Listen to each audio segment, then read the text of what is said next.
sa bag ko.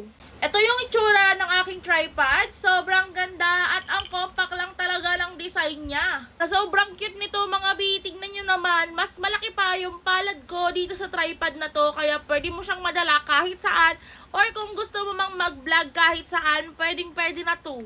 Pwede mo na din siyang may transform into tripod mga B, and up to 165mm po yung haba niya. And ito naman yung pinakagusto kong i-share sa inyo mga B. As you can see, nakalagay na yung phone ko sa mismong tripod. And meron na din yung pa-remote control mga B, na kung saan ito yung gagamitin mo pang click ng pictures. And meron din yung patali para hindi siya madaling mawala. And ikabit lang natin siya dyan. Mapapansin nyo yung phone ko, pwede mo na siyang ma-turn into camera mode.